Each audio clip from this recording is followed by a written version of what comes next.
All right, welcome to Compete Week powered by Clue. We're kicking things off with the revenue leader track for day one with a rockstar panel of B2B tech leaders.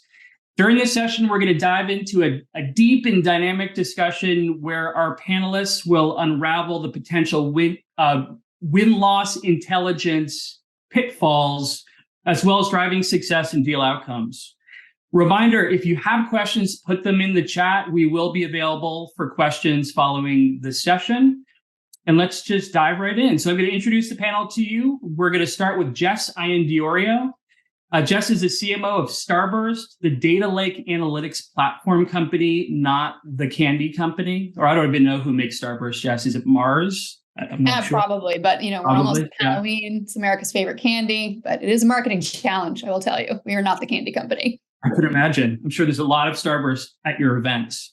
Last year, Jess and the team over at Starburst raised a whopping $250 million in their Series D at a valuation of a mere $3.35 billion.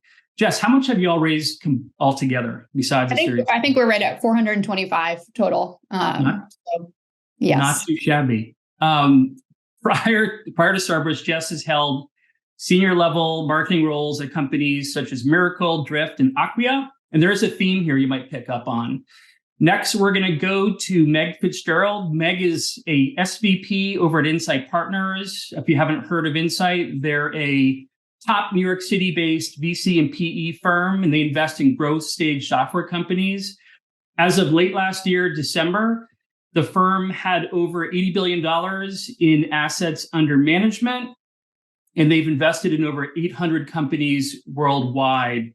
So welcome, Meg, to the panel. Prior to joining Insight, Meg was also at Acquia as a marketer and has spent time at companies like eBay and Rakuten. Did I say that correctly? Rakuten? Close. Rakuten. Yeah. Rakuten. I apologize. Japanese e-commerce company. Yeah. And then Mr. Ray Grady. Ray's our serial CEO for the panel, holding the title most recently at Connexium, and prior as the president of Cloud Craze, which he sold to Salesforce for an undisclosed amount.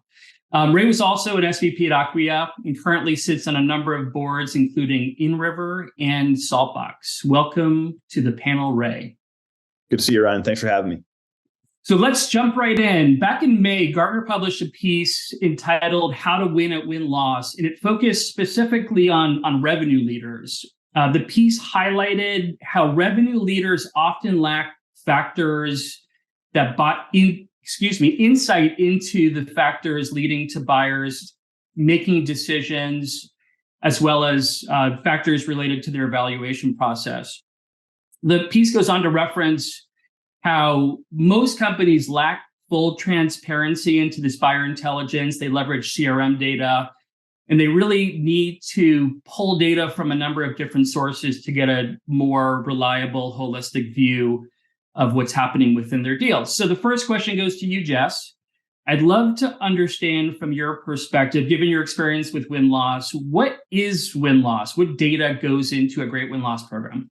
Yeah, I think it's a ton of data. I mean, of course, you're going to look at Salesforce or whatever your CRM is, and you're going to look at winning generally versus winning when there are competitors attached. So we break that out separately. We do a ton of qualitative analysis as well. And so that would either come from the reps themselves, or it might come through a formal win-loss program like we used to have with Double Check before the Clue acquisition. But we also record all of our calls. And so we can easily, through text analytics, find signal data within the calls themselves. And we're really trying to uncover every single piece of the anatomy of the deal, when we lost and when we won, from how they found us, what their pain was through that whole sales cycle and the sales experience.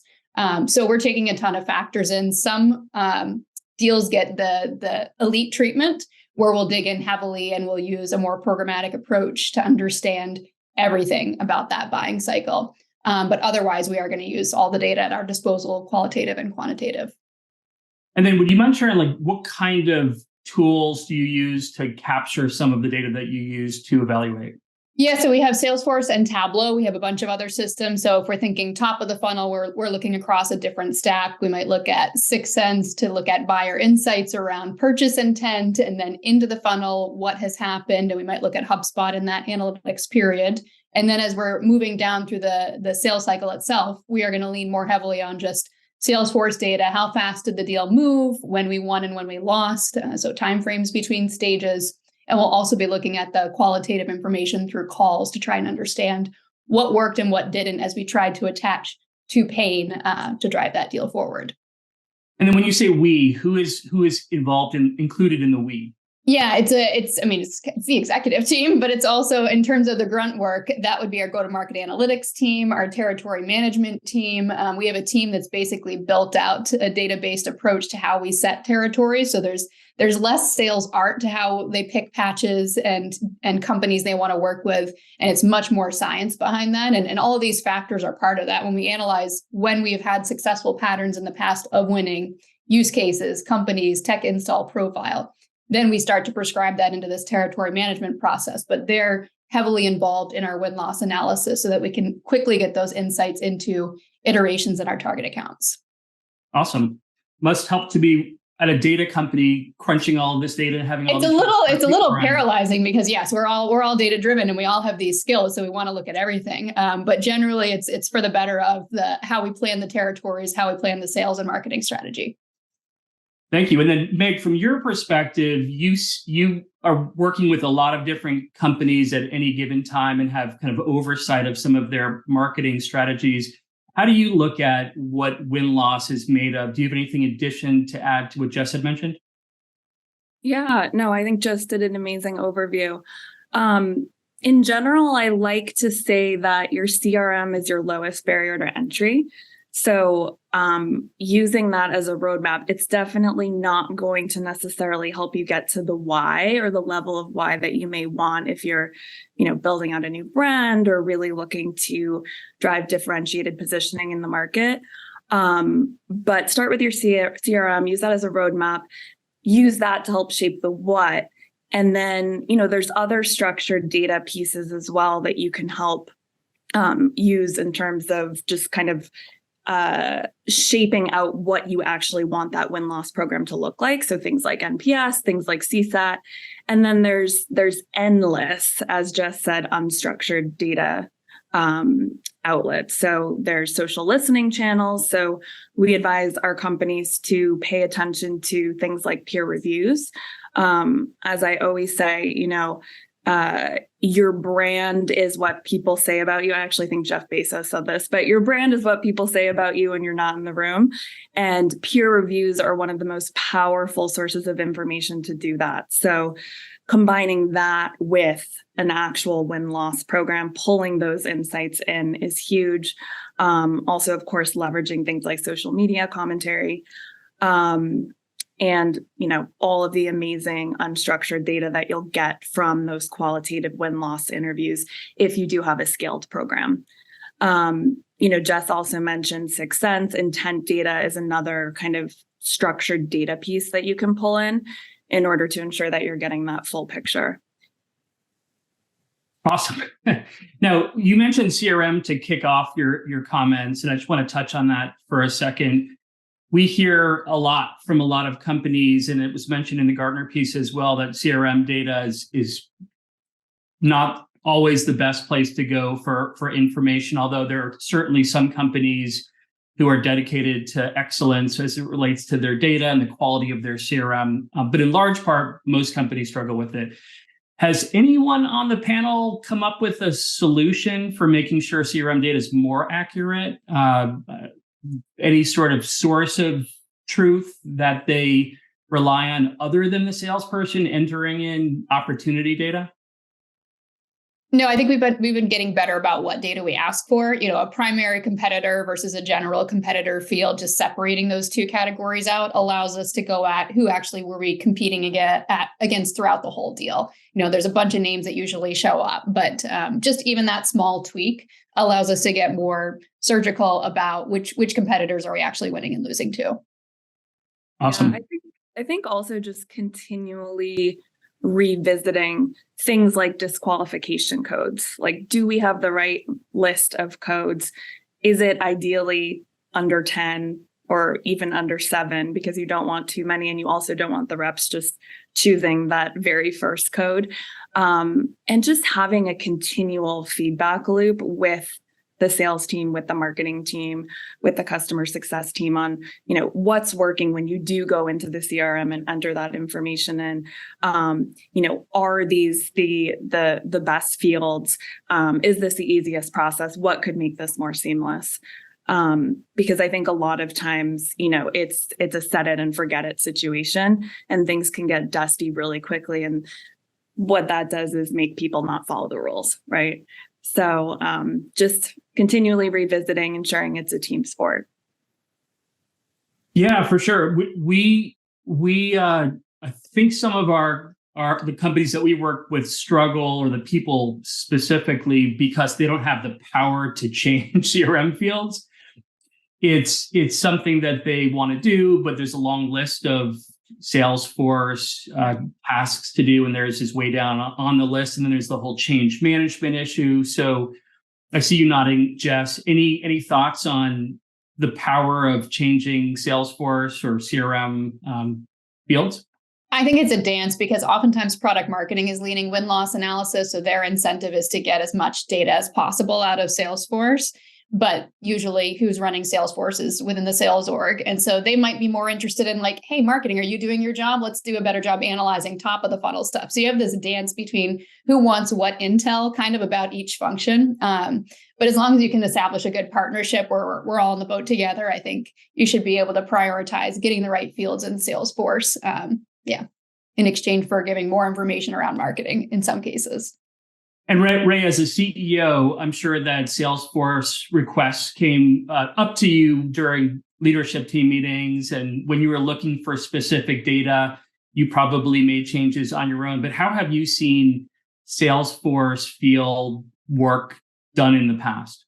Well, I think Jess hit it. I mean, you have to have, you shouldn't look at it from a sales team or a marketing team. It's really the revenue team, because ultimately at the end of the day, if incentives aren't aligned, you may go down the wrong path. Meaning, if product marketing is owned by marketing and they're the ones responsible for driving win-loss analysis, to getting that back into the roadmap to have a better product, you want to make sure that there's no that people are coming at it from the right, in the best of intentions, which is really ultimately how do we better win and compete in the marketplace. So what I would do is I would really try and break down any maybe existing barriers that would list between or would exist between sales and marketing at the atomic level. Like, okay, what's the definition of a lead, and let's agree on that. What's the definition of opportunity? Let's agree on that. Like, let's understand, is it last touch attribution? How are we going to handle that? Just to make sure that there's alignment across sales and marketing. I think if you do that, the ability to change a field,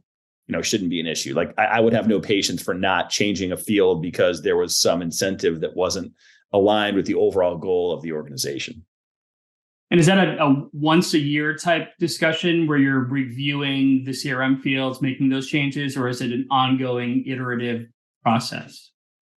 I think from my perspective, it would be point in time related, right? Like if there was something that was a blocker, or if we weren't getting the right level of insight, or if we were getting a false signal from a data set because the field wasn't set up correctly, or there wasn't one, we'd address it and tackle it, and we'd add that to the system. Awesome. And then Ray, just sticking on you for a second, given your background, starting sales and kind of moving up to the CEO role at various companies, what strategies have you personally used as it relates to taking information that you've collected or had somebody else collect and driving change within the sales organization, leveraging it to whether it's specific actions, overall change? It could be that you're looking at new sales strategies, getting rid of people. What have you done with CRM data? Win-loss data in the past? Well, I think being self-reflective, I think as a rep, I probably never lost the deal. It was probably just a dumb customer who made the wrong decision. But then I think as my career grew, you started if you only get the point of view from the sales rep as to why you won or lost an opportunity, you're really not getting the full story, right? So talking to partners, having them help you understanding the competitive landscape really well, like who are the incumbents, who's coming up, how are they challenging your value proposition, and then ultimately getting great win-loss information from the customer itself. I mean, the level of insights, Ryan, that we would get, from your organization, it was amazing, right? And it was very insightful for me when I was a sales leader, and then ultimately the person responsible, the CEO of the organization, to really understand what was important to the customer, why we won, why we lost. I was always candidly more interested in why we lost than why we won, because I felt like that could make us a much better organization. But no, it's really trying to get a full view of the story and not just the story from the rep, which was important to me. And that, I think, led to better outcomes, led to a better product, which ultimately led to a better tool for that sales rep to take to market to maybe win more than she was winning before. And as a CEO, how do you like to see the win-loss data come together and presented to you? What is the ideal CEO deliverable per se?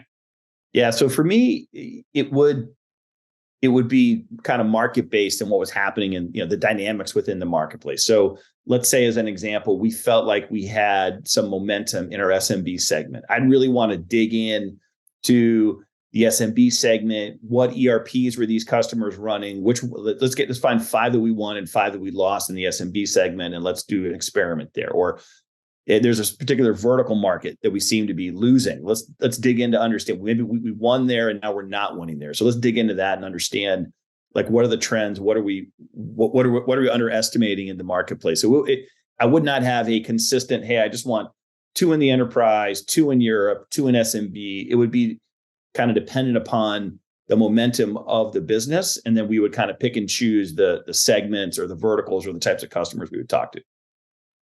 And then, Jess, to you, on a company that's scaling so quickly, you must have hundreds, thousands of deals that come through your pipeline. How is it different when you're looking at so much data? How do you focus in on specific areas and go deep versus just getting this sea of information across your desk? I don't think the fundamentals change no matter what the volume is. So for instance, at the very top of the funnel, for us, it would be S1. That's the first stage of the opportunity. There's a different set of analysis that's going into why are we leaking funnel at that stage? And it is still win-loss data. You can still measure win-loss against your earliest opportunity stage, but you're going to uncover things like we didn't identify pain, and then you're going to back into messaging and positioning improvements.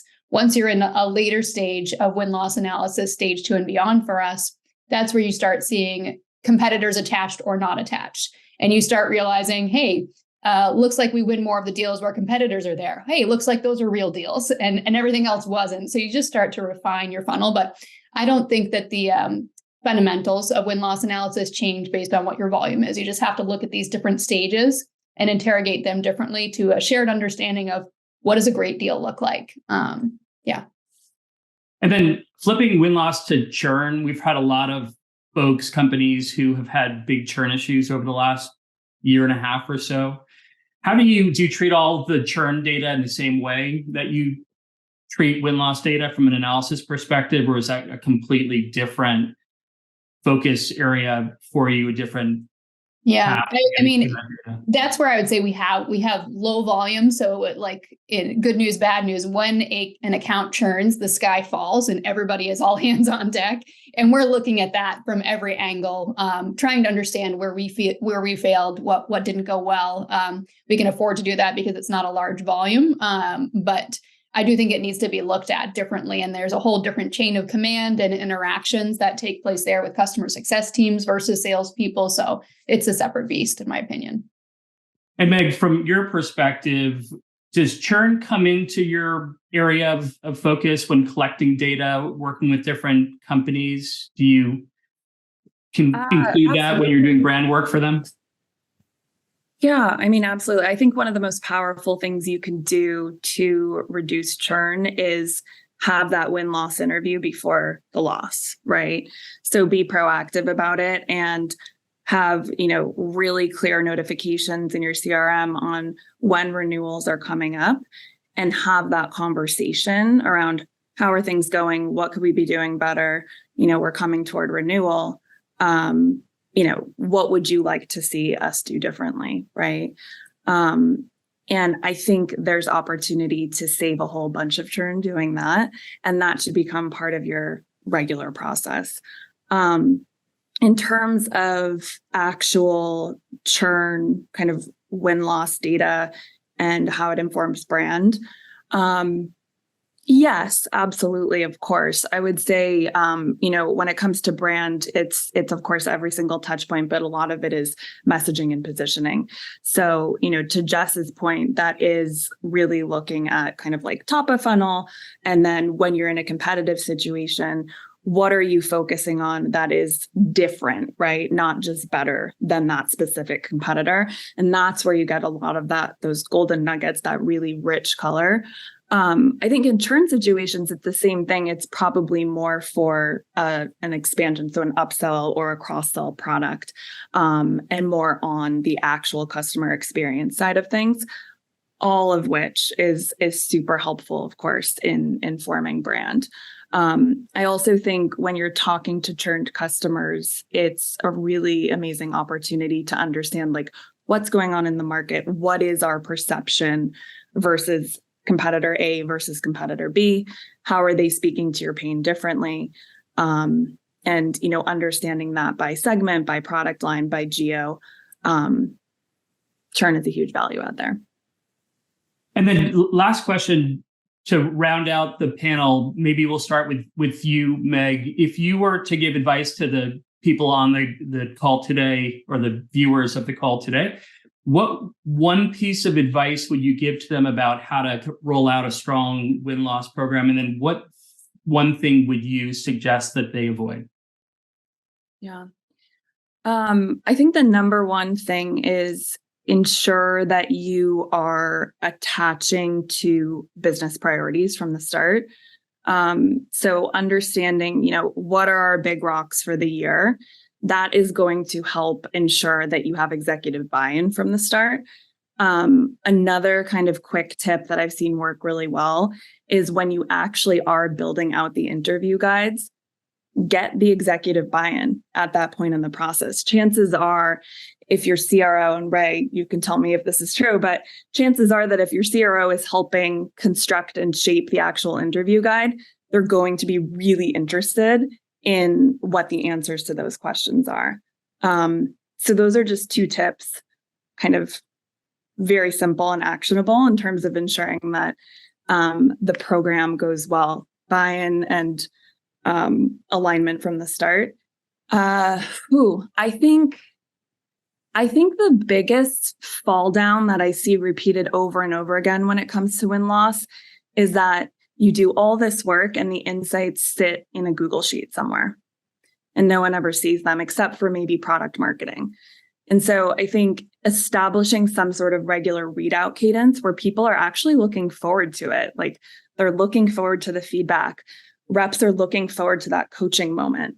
Doing that on, a quarterly, if you're so lucky, a monthly basis, and having that across every single function within the organization or even at the company-wide level. Making the insights relevant and actionable to every single person in the organization is absolutely critical. So I think having a cadence around sharing, celebrating those coaching moments and those opportunities to improve, and then ensuring that whatever insights you are extending are actually actionable to the viewer. Love that. I love the planning up front and getting the CRO involved in the design phase. That's something that we see work quite often. If they're leaning into it, if they feel some sort of sense of ownership, it becomes stickier. So love that. Ray, you're next on the hook for that question. So what advice would you give? One big piece of advice, and then what would you avoid? Yeah, so I would avoid having it be a sales-led initiative. Obviously, I want the CRO to be part and parcel of the types of questions we're going to ask, who we're going to identify. But I think it should be CEO-led because it's a multifunctional need, by nature, right? So when I did it, I'd have my head of product would be there, my head of marketing would be there, my head of service would be there, my head of sales would be there, and we'd review the win-loss together, right?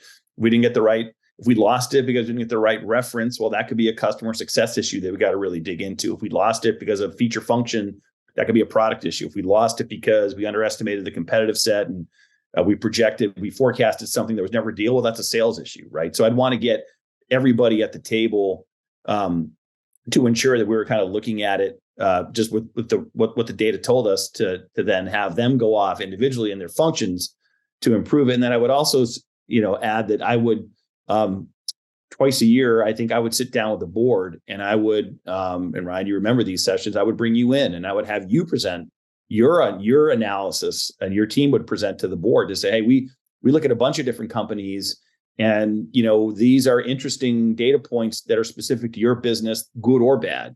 I felt like that could be pretty insightful to the board, that could give them insight into what's happening in the market, not just hear from me, but hear from the folks who are driving these interviews as well. And that would always lead to to a good dialogue and just greater transparency between what we're trying to do as management team level and where the board could help prioritize to put investment dollars. Yeah, it's interesting how people listen to strangers over people that they work with on a regular basis. I love that. That Gartner piece should not have been about revenue leaders. It should have been about CEOs, I think, now that you've made that comment. Because we believe that it should be owned by the CEO, but a lot of these programs are kind of pushed to product marketing, and Meg, to your point, the data is not really shared far beyond them. So Jess, you're the last one up on that one. Everybody else has covered the bases. Time to think. Recap. Yeah. The recap is it's an exec team agenda. It's under the competitive umbrella. While marketing might do some of the programmatic legwork around it, this is an all company initiative. And so don't let it be a product marketing initiative. It needs to be an exec team initiative. And I do think, should you be able to afford it, a third-party intervention on this topic is super compelling. It helps all of the points land without any bias, which is, I think, how you make better alignment and progress across these functions who might have a tendency to finger point one direction or another. But I would also just double down on getting in the same room on not just the priority, but how you will measure this program, and having a commitment to that measurement system based on your deal sales cycle length, but typically 18 months. So you get a bunch of time that you can measure up the same factors against. There might be a tendency to iterate a little too much, at least on the attribution model side, for instance. So when you're setting this program up, get in the same boat all the way down to the details of how it will be measured, and then commit to the time frame so that there isn't too much tweaking and changing of stories along the way. Awesome. Great place to end the session. Thank you so much for all of your time. I know that you're very important, busy people, so thank you for spending a few minutes with us. We have a bunch of questions in the chat that we'll get to next, but thanks again to our panelists. Appreciate it.